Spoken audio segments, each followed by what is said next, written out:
এবং দেখুন এখানে কতগুলা হরিণ, দেখতে খুবই সুন্দর লাগতেছে। আর অনেক মানুষজন সেগুলো দেখতেছে, এই হরিণগুলা। আর এই পাশে দেখুন রয়্যাল বেঙ্গল টাইগার মামা, দেখতে খুবই ভয়ঙ্কর লাগতেছে।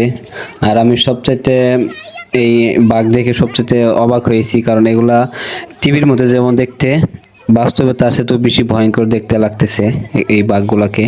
আর এখানে টোটাল 4টা বাঘ ছিল এখানে। বাঘগুলো দেখতে খুবই ভয়ঙ্কর লাগতেছিল। হেই হোয়াটসঅ্যাপ গাইস, কেমন আছেন সবাই? আই হোপ সবাই খুব ভালো আছেন। তো আজকে আমি আমার মা এবং ছোট ভাইকে নিয়ে যাইতেছি হচ্ছে মিরপুর জাতীয় চিড়িয়াখানায়। আর এটাই আমার ফার্স্ট টাইম, এর আগে আমি কখনোই চিড়িয়াখানায় যাইনি ঘুরতে। তো আজকে একদম ফ্যামিলির সঙ্গে যাইতেছি। আর আমাদের সবারই উচিত ফ্যামিলির সঙ্গে সময় দেওয়া, ফ্যামিলির সঙ্গে ভালো সময় কাটানো। তো আজকে আমি আমার ছোট ভাই বের হলাম সেই মিরপুর চিড়িয়াখানার দেখার উদ্দেশ্যে।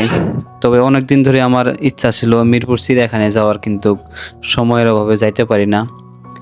তো আজকে হলো আমার ছুটির দিন, তাই হচ্ছে আমি আমার মা এবং ছোট ভাইকে নিয়ে যাইতেছি। আর আমার মা এবং ছোট ভাই তারা গ্রাম থেকে এসেছে আমাদের বাসায়, তো তাদেরকে নিয়ে যাইতেছি ঘুরতে।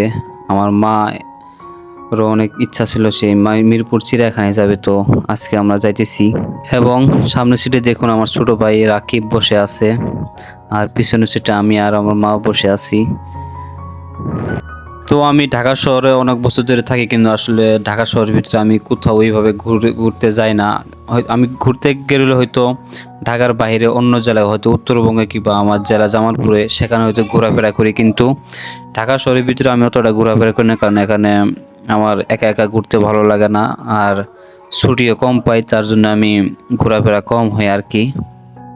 তো এখন যেহেতু আমার মা আর এবং ছোট ভাই যেহেতু গ্রাম থেকে এসেছে, তো এখন বাধ্যতামূলকভাবে তাদেরকে এখন ঘুরতে নিয়ে যাব, এবং সেই সাথে আমার নিজের ঘোরা হয়ে যাবে, কারণ এর আগে আমি কখনোই জাতীয় চিড়িয়াখানায় যাইনি।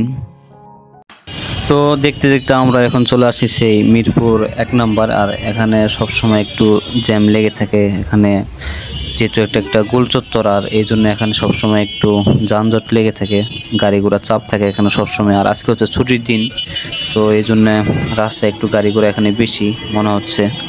আর রাস্তার পাশে দেখুন দুই পাশে কত উঁচু উঁচু বিল্ডিং, এগুলা অনেক আগের বিল্ডিং এগুলা। তো এগুলা এত উঁচু উঁচু বিল্ডিং দেখে আমার মা বলতেছে তার নাকি এগুলা দেখে মাথা ঘুরাইতেছে। তো সে আসলে ঢাকা শহরে নতুন, এগুলা দেখে তার কাছে একটু অন্যরকম লাগতেছে। আর সে হচ্ছে গ্রাম থেকে আসছে, এই জন্য তার কাছে খুবই অদ্ভুত লাগতেছে এগুলা, এত গাড়ি ঘোড়া, যানজট, বিল্ডিং। তো ফাইনালি আমরা এসে পড়েছি সেই মিরপুর জাতীয় চিড়িয়াখানা গেটের সামনে। আলহামদুলিল্লাহ খুবই একদম নিরাপদভাবে আসতে পারছি। তো এখানে এসে দেখি এখানে অনেক রিক্সা জ্যাম লেগে আছে, এখানে অনেক গাড়ি এখানে দেখতে পাচ্ছেন এখানে। এবং আমরা সামনে আর হয়তো যাইতে পারবো না, এখানে হয়তো আমাদের রিক্সা থেকে নেমে পড়তে হবে, কারণ সামনে অনেকগুলো রিক্সা রাখা আছে। আর এই গেটের সামনে সব সময় এরকম ভিড় লেগে থাকে, এরকম জাম। আর আজকে হচ্ছে যেহেতু ছুটির দিন, সেহেতু আজকে অনেক পরিবার আসবে এখানে ঘুরতে, ফ্যামিলির সাথে সময় কাটাতে। এবং এই জাতীয় চিড়িয়াখানা সবচেয়ে বেশি পছন্দ করে হচ্ছে বাচ্চারা, কারণ এখানে এর ভিতরে অনেক ধরনের প্রাণী আছে, অনেক পশু পাখি থাকে বিভিন্ন প্রজাতির। তো এই জন্য অনেক দূর দূরান্ত থেকে একটা মানুষ আসে এই জাতীয় চিড়িয়াখানা দেখতে। তো তারপর আমরা রিক্সা থেকে নেমে এই চিড়িয়াখানার সামনে গেটের সামনে আসলাম, এবং একটু চারপাশটাকে একটু ঘোরা দেখলাম। তো এখন আমাদের টিকিট কাটতে পারে আমার ছোটো ভাই রাকিব, সে কাউন্টারের সামনে গেছে, ওখান থেকে টিকিট কাটবে, তারপর ভিতরে এন্ট্রি করতে হবে। তো এখন আমরা টিকিট কাটা শেষ আমাদের, আর আমরা এখন চিড়িয়াখানার ভিতরে এন্ট্রি করব। আর আমাদের টিকিট প্রতি প্রাইস নিয়েছে হচ্ছে 100 টাকা করে, প্রতি টিকিটের দাম নিয়েছে 100 টাকা। আর আমরা 3টা টিকিট কেটেছি। তো আমাদের টিকিট কাটা শেষ, এখন আমরা ভিতরে এন্ট্রি করলাম, এবং আমরা শুরুতেই প্রথমে দেখতে যাব হচ্ছে হরিণ, যেহেতু এটা সামনেই একদম। তো আমরা হরিণ দেখার পর তারপরে অন্য আরও যেগুলো আছে ওগুলো দেখব। তো দেখতে পাচ্ছেন সামনে অনেকগুলা হরিণ। আর হরিণ দেখার আগে আমার একটা মনে মনে আমি ভাবছিলাম হয়তো হরিণ অতটা দেখতে সুন্দর হবে না, যদিও টিভির মধ্যে দেখতে যতটা সুন্দর, কিন্তু আসলে বাস্তবে আসলে তার থেকে বেশি সুন্দর ছিল। তো এরপরই আমরা চলে আসলাম একদম বাঘের খাঁচার সামনে, এবং বাঘের খাঁচার সামনে আসার পর আমার অনেকটা ভয় লাগছিল, কারণ বাঘটা দেখতে খুবই ভয়ঙ্কর লাগছিল। টিভির মতো যতটা দেখতে ভয়ঙ্কর, তার থেকেও 3 গুণ বেশি ভয়ঙ্কর এখন সামনাসামনি দেখতে। তবে আমি ভাবছিলাম হয়তো এই চিড়িয়াখানার বাঘগুলো অতটা দেখতে ভয়ঙ্কর না, কারণ এগুলো যেহেতু খাঁচার ভিতরে বন্দি থাকে।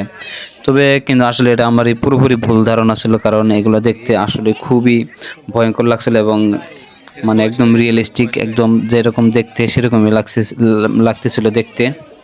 তো এটা দেখে আমি খুবই মানে একদম অনেক এনজয় করেছি এটা দেখে। আমার অনেক দিনের ইচ্ছা ছিল বাঘ দেখা, তো আজকে দেখে ফেললাম সেই বাঘ। এবং এই খাঁচার ভিতরে মাত্র বাঘ ছিল। এই খাঁচার ভিতরে আর কোনো বাঘ ছিল না, একটাই বাঘ রাখা ছিল। এবং অন্য আরেকটি যে এই খাঁচাতে ছিল টোটাল 3টা নাকি 4টা হবে এরকম বাঘ ছিল রাখা। তো এই বাঘগুলি দেখতে একদম জঙ্গলের ভিতরে যে ভয়ঙ্কর বাঘ সেরকম দেখতেই লাগতেছিল, খুবই ভয়ঙ্কর। বাঘগুলো বারবার আমাদের সামনে দিয়ে যাওয়া আসা করতেছিল, বারবার এদিক দিয়ে চক্কর দিতেছিল। তো এখানে অনেকগুলা বাচ্চা ছিল, এবং এই বাচ্চাগুলো সেই বাঘগুলো দেখে একটু একটু ভয় পাচ্ছিল। তবে আমি অতটা ভয় পাইনি, আমি একদম সামনে যে ভিডিওটা করতেছিলাম বাঘের। এবং এখানে 3টা বাঘ দেখতে পাচ্ছেন, একটা বাঘ বসে ছিল এবং আরেকটা বাঘ সেটাকে উঠিয়ে দিল। তো এই বাঘটা দেখুন আমাদের সামনে দিয়ে বারবার যাইতেছে আসতেছে, মনে হচ্ছে সে খাঁচার ভিতরে বের হয়ে যাবে খুবই। তো এই বাঘটা মনে হয় মেয়ে বাঘ ছিল। তো এরপর আমি একটা পাখি দেখতে আসলাম, এটাকে কি বলবো, উট পাখি নাকি কি পাখি যেন হবে। তো এগুলা অনেকগুলা ছিল এখানে, এবং এগুলা ডিমও দিয়েছিল। তো এরপর আমরা দেখতে আসলাম হচ্ছে এটাকে কি বলে, এটা হচ্ছে সাদা ময়ূর পাখি। তো এগুলা পাখা যখন ছড়েছিল দেখতে খুবই কিউট লাগতেছিল, অনেক সুন্দর লাগতেছিল দেখতে। এটা আমি সবচেয়ে বেশি ভালো এনজয় করেছি, কারণ এটা দেখতে খুবই সুন্দর লাগতেছিল এবং অমায়িক।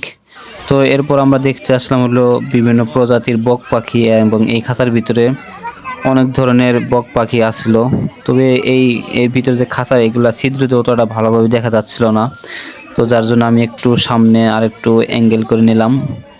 তো দেখুন তারপরে কিছুটা বোঝা যাচ্ছে। তো এর ভিতরে অনেকগুলো বক পাখি আসলো। তো তারপর আমরা আবার আসলাম হচ্ছে যে নীল কালার ময়ূর পাখি। তো এই ময়ূর পাখি আমি অনেকক্ষণ অপেক্ষা করতেছিলাম, হয়তো সে তার ডানাগুলো ছড়াবে, কিন্তু ছড়ায়নি। তো তারপর আবার আসলাম হচ্ছে সেই সাদা ময়ূর পাখি দেখতে। এটাই আমার কাছে সবচেয়ে ভালো লেগেছে, এই ময়ূর পাখি এটা দেখতে। তো মন চাইছিল একটা বাসায় নিয়ে যাই চলে। তো এরপর আমরা দেখতে আসলাম হচ্ছিল এটাকে কি বলে, জিরাফ মনে হয়, হ্যাঁ মনে হয় জিরাফ এটা। তো এটা দেখতে আসলাম, আর এটা অনেক লম্বা ছিল, অনেক বড় সাইজের। তো এটা অনেকক্ষণ তাকাই দেখলাম যে সে অনেক লম্বা একটা প্রাণী। তো অনেকক্ষণ হাঁটাহাঁটির পর আমার মা বললে একটু বসে বিশ্রাম নেই। তো যার জন্য একটু আমরা বসে বসে বিশ্রাম নিলাম। আর আমার মা অতটা হাঁটাহাঁটি করতে পারে না, যার জন্য। তো এরপর আমরা চলে আসলাম হলো সেই অজগর সাপ দেখতে। যদি এগুলা খাঁচা একদম করা, যার জন্য এগুলা ভালোভাবে দেখা যাচ্ছিল না, ক্যামেরার ভিতরে অতটা বোঝা যাচ্ছে না যদিও।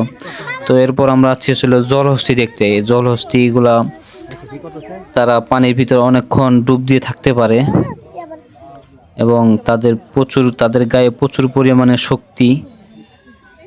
আর এই পানির ভিতরে অনেকগুলা জলহস্তি ছিল, তো তারা খেলা করতেছিল। তো আমরা কিছুক্ষণ দাঁড়িয়ে দাঁড়িয়ে দেখলাম। তো এরপর আমরা আসলাম হলো সিংহ মামাকে দেখতে। সিংহ মামা দেখে এখানে একা একা বসে আছে, সে কি জানি চিন্তা করতেছে, হয়তো মামির কথা চিন্তা করতেছে। তবে সে হাঁটাচলা করতেছিল না, একা একা বসে আছে এখানে। সে তার মাথায় অনেক টেনশন নিয়ে সে বসে আছে একা একা। তো এরপর আমরা আসলাম হলো ময়ূর পাখি দেখতে, যেহেতু আমি ময়ূর পাখির টানাগুলো ছড়ি দেখতে দেখিনি, তার জন্য আবার আসলাম ময়ূর পাখি দেখতে। তো এরপর আমি আর আমার মা এবং ভাই মিলে কয়েকটা সেলফি উঠলাম, আর এরপর আবার হরিণের সাথে কয়েকটা ছবি উঠলাম। তো তারপর সিংহের খাঁচার সামনে এসে আর কয়েকটি ছবি উঠলাম এবং সেলফি নিলাম, কারণ এই ছবিগুলো এক সময় আমাদের স্মৃতি হয়ে থাকবে। তো স্মৃতি হিসাবে কয়েকটা ছবি উঠে রাখলাম।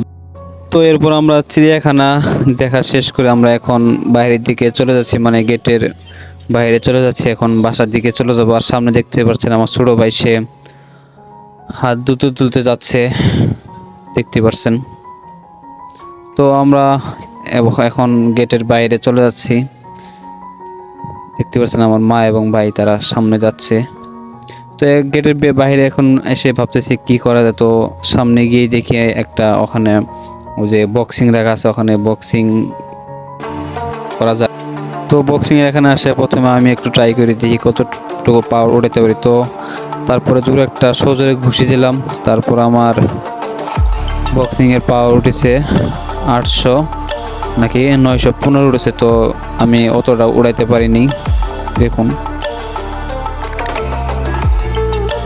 তো এরপর আমার ছোট ভাই বললো আমি সে একটা মারবো। তো তারপর সে সজোরে একদম শরীরের সর্বোচ্চ শক্তি দিয়ে একটা মারলো, দেখি কত পার উড়াইতে পারে।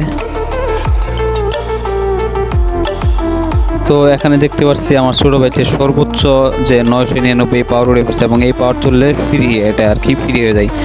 তো বক্সিং মারা শেষ করে আমরা এখন বক্সিংয়ে ঘুষি মারার পরে এখন আমরা বাসার দিকে চলে যাচ্ছি। তো ভিডিওটা কেমন লেগেছে আপনাদের কাছে কমেন্টে জানাবেন, আর আমার চ্যানেলটি সাবস্ক্রাইব করার সবাইকে অনুরোধ রইল। তো যাই হোক, সবাই ভালো থেকো, সুস্থ থেকো, টেক কেয়ার, আল্লাহ হাফেজ। আর দেখা হচ্ছে নেক্সট কোনো ভিডিওতে।